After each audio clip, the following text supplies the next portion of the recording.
Alrighty, welcome back. So, hopefully we can get this chassis finished in this video. If we don't, then apologies. You're going to have to sit through another video until you see it finished. But we're going to do our best. So, we have all of our CVA dampers assembled. We actually did a separate video of how to assemble these dampers. The front one turned out really smooth, but actually really tight. So, but it does have to accommodate for two wheels, I guess. The rears turned out equally as smooth and not as tight. Actually, one turned out a little bit better than the other. But we're going to put a link to the video up here, the video for assembling the shocks. We just thought that'd make this build video just a little bit quicker. So,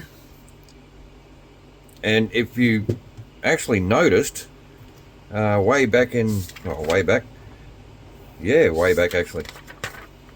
step 14, I forgot these parts here, part B11 and B10, which are these extensions that the shock actually mounts on. So I've gone in and screwed them on. All I had to do was take the screw pin out, fit the part, put the screw pin back in.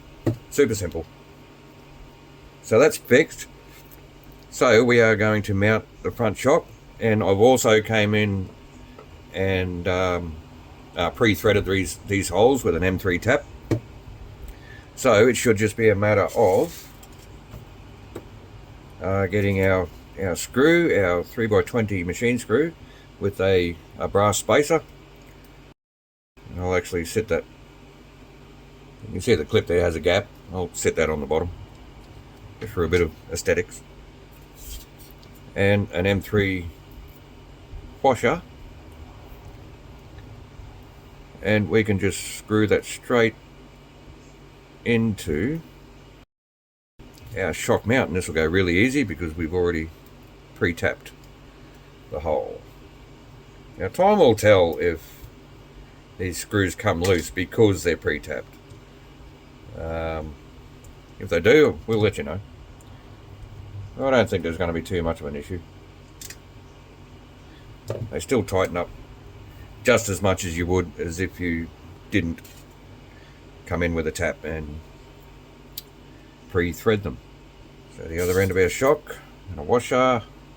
Now you will have to fiddle just a little bit to get it in there, and we can just send that screw home, give it a bit of a torque, and now we actually have working suspension on the front end of our Boomerang, and it actually feels really, really nice. So straight on to step 24, attaching the rear shocks. So much the same deal. There's no tapping needed because it's just a through bolt with a nut. And I have all my parts here. Now that the build's coming together, there's turning out to be less room over the manual, so you can't see much at all. But it's really just a screw, a washer, a spacer, and a nut. And then you just clip the bottom onto the ball joint that we installed earlier. And again, just for aesthetics, I'm going to put the gap to the rear so you can't see it. Not that that's going to matter once we start running. Everything's going to move around and jostle around, isn't it?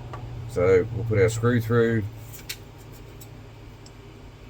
and a washer, and a spacer, and our shock. And then I'm just going to wind this nut on by hand until it reaches the nylon portion. And I'm going to leave it like that for now until we get the other shock on. So do the same thing, screw, washer, just double checking, yes, you're still in frame. I'm still in frame, I should say. And our shock, so turn that gap to the back, and our M3 lock nut. So now I'm just going to come in with the the JIS driver, and a nut driver, and just pull them up until they stop. And that's it for the tops, and then the bottoms simply just get clipped on. I say simply, it's actually a bit of a tight clip on there. Maybe we can do the same trick we did on the front end, or on the steering arms I mean. Maybe come in and, yes, look at that, it absolutely works. Give you a little bit of a more clear shot of what I'm doing there. I'm just holding the shock on a bit of an angle and coming with the pliers against the back of the ball and against the shock, giving it a squeeze, and off you go. So rear suspension assembled, and actually feeling very nice. And yes, there actually does feel like there's a little bit of air left in that shock. This one feels good, so we might come back and address that later, or we may not. So next step, we put all of this together with our drive shaft, our little coat hanger looking drive shaft here. Now it says to grease it up, so we will. It says to grease it up with the moly grease. So again, I'm just going to put it into the hole it needs to go into, and well, that's going to be a bit of a trick to get to. It is a bit of a trick to get to. Okay, so I've just squeezed some in there. What I'm actually going to do is, see, it just keeps coming out. What you have to do is just suck back a little bit of air into the tube, and then it'll stop coming out on you. So I'm just going to sort of smear it in there with the tip of my knife there. I'm really not too worried about getting too much in there. So we're not sure where that servo wire wants to run, but we can change that later. So that's our drive shaft into the rear section. Now we just have to line everything up and get this section into here. Looks like we need to put the drive shaft in first. There we go. And then you drop the car, and then that just sits in there. And then we need to, where do those screws have to go? Into the rear hole, because there's a mount at the front over here for the sway bar, for the anti-roll bar. So, and I didn't grease up the holes, those mounts, so we're just going to have to muscle through it. Thanks, mate. Getting a little bit exciting now, because it's actually starting to look like a buggy. And actually starting to look like a buggy that I've never owned before. So that makes it doubly exciting. I was going to say never driven before, but I've driven the Hotshot, I've driven the Fox. I can't imagine this being much different to kind of two of those put together. So I'm just going to leave these screws loose for now until we get these other screws in for the sway bar, just so we got a little bit of movement if we need it. Right, that was an easy step. So onto the bumper now. The front bumper, it's telling you to, also as part of this step, it's telling you to connect up your steering arms, which we're going to do. Now this time I am just going to come across the whole thing and snap it on. Did I mess up again? No, I'm pretty sure these sit on the bottom. Is that right? Yeah, that has to be right. Yeah, it has to be. They can't go on the top. Okay, so that's our steering hooked up, so we don't have these arms flopping around anymore. Now this front bumper is telling you to apply thread lock. They don't give you thread lock in the kit, I don't think. I was actually just having a quick look through all the bags. They don't give you thread lock, but it's telling you gel type thread lock. So I don't know what you're supposed to do if you like if this is the only car you built or the first car that you're building. And also it's plastic against metal, which I really don't like doing, but with our little toothpick technique here, I realise some people call them cocktail sticks, because you know, you put your little nibblies on there, your little cocktail onions and your bits of cheese and stuff like that. We just call them toothpicks, basically what they are, aren't they? So our front bumper, we have, Zach has gotten a screw ready for me and a washer. So I need the tweezers to pick up. So I'm just going to set this washer. Keep hitting the camera again. Sorry about that. We have two screw holes here. It's not a hard plastic. It's not a soft plastic either. But I'm just going to come in a tiny bit of grease in those screw holes just to help it along. Try and line that up as best we can, and run that screw into that alloy hex piece that went into the front end, and there's your Boomerang front bar. It actually kind of looks like a Boomerang too, doesn't it? If you use your imagination a bit.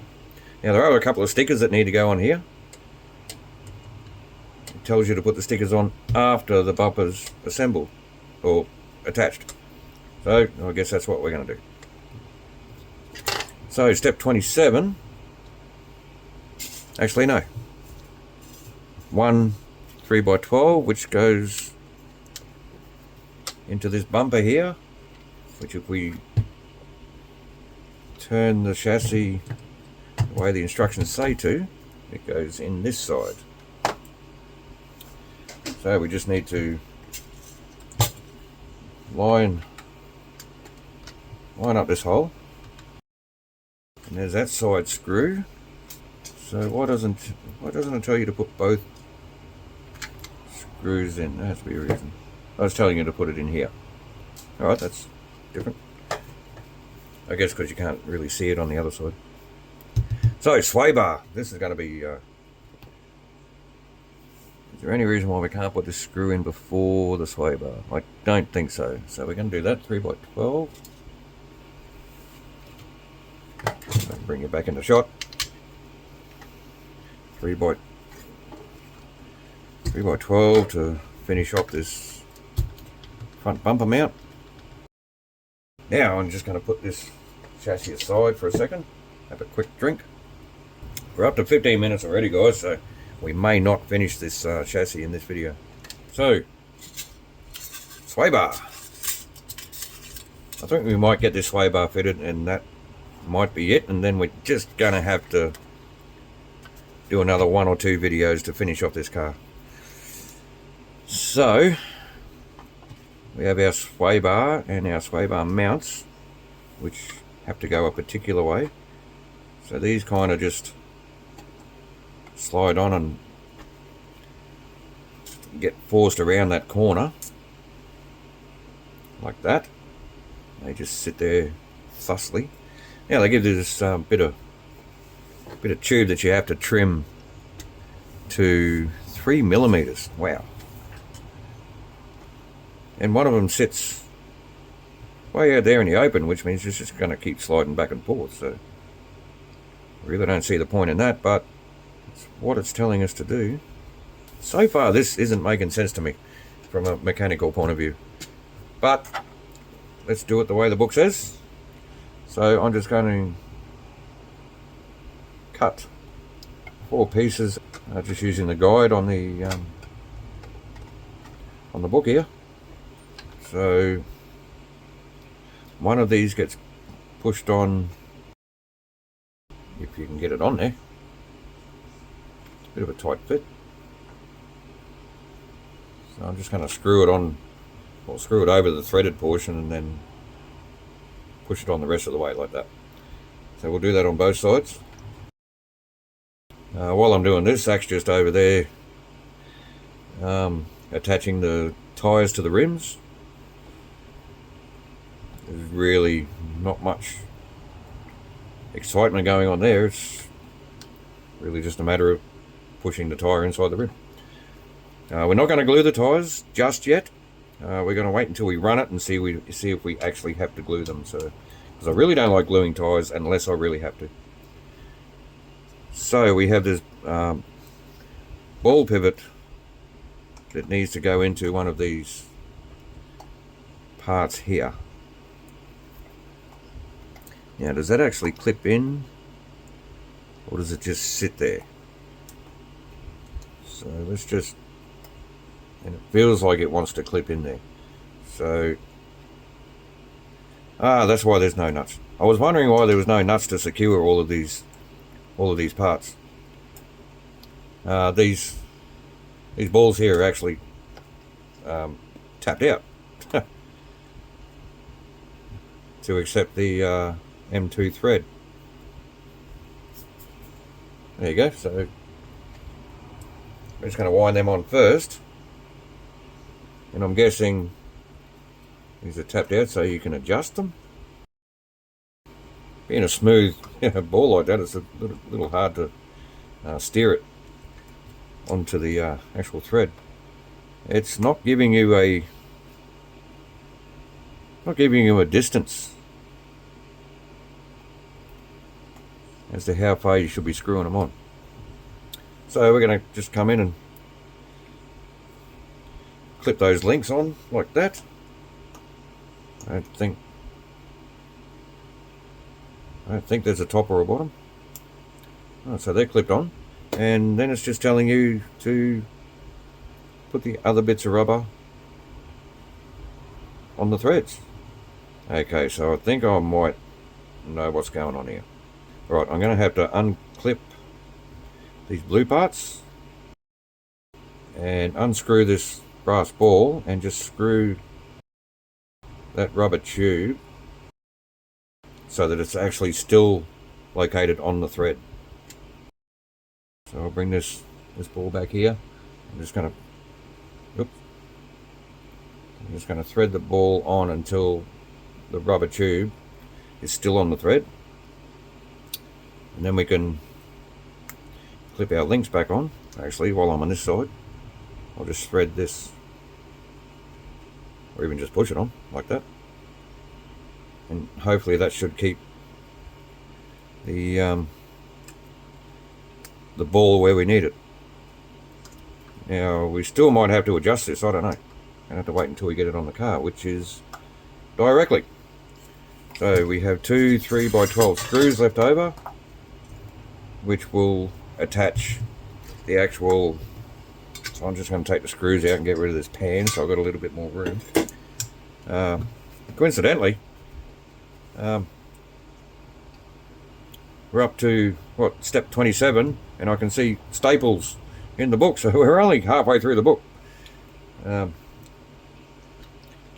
don't know, a lot of the rest of the book is all parts trees and painting and stuff like that. So we're just going to line. Where did I put those screws? There. We're just going to line these parts up and send these screws home. Again, not going to do them up tight yet. I'll wait until I get the other side in. And this looks really good with the blue and yellow accents. And then with the body, you got your red and your silver and your white. Ah, such a good looking car. So now we can send these screws home properly. It's that side. We turn around. Now we can just hook up our stabilizer bar, and that's not sitting right, or that's not sitting right. One of them is not sitting right. Nope, it's sitting right now. So our stabilizer bar really does not much at all, but it's there, and that's what the kit wanted us to do. So step 27, we have the basic chassis done. So all that's left really, if we have a look, is fitting the electronics. I'm not going to do that on video. Fitting the tyres to the rims. I'm not going to do that on the video either because Zach's just done it. And actually what we might do really quickly is attach the wheels to the chassis, and then we can finish this video with a rolling chassis, which basically means the chassis is finished. So, lucky for you guys, you will see the chassis finish at the end of this video. We're getting on a bit, and we're nearly up to 25 minutes, so we're really quick. Zach can get me some drive pins, some drive hubs, which are still on the tree. So these drive pins here we need to make, the 2x10s. Okay, don't yell at me. I think it's really cool that you can replace these with 12mm hexes so you can run different wheels. It's going to be a bit trick, so I have a drive pin. I can't actually turn the... When I'm fitting these drive pins, I usually try and turn the axle so that it's horizontal so the pins don't fall out. I can't actually turn the axles by hand. So that's a rear. Is that going the right way? No, that's going back the other way. So, yep, we got our direction correct, and a wheel nut. Thank you. Uh-oh, and a dropped wheel nut. That's right, I got it here. So, I need another drive pin. Okay, we're going to come back when the wheels are on, because I'm having a bit of... And my drive pin's falling out for some reason. Alright, we'll bring it back. So, there we have our basic chassis finished. Obviously, we still have to put the battery tray on, the electronics, and paint the body. That is all going to be in the next and final video of this build series. They just do feel a little bit tight, but I'm hoping they'll wear in a bit. I can just set it up on something like this. And yes, we have drive to all four wheels for now. Right, so there you go. One more or less completed. We might bring it out a bit. One more or less completed Boomerang chassis. The front end is a little bit bouncy. Rear end feels great. There you have it. What do you reckon? So,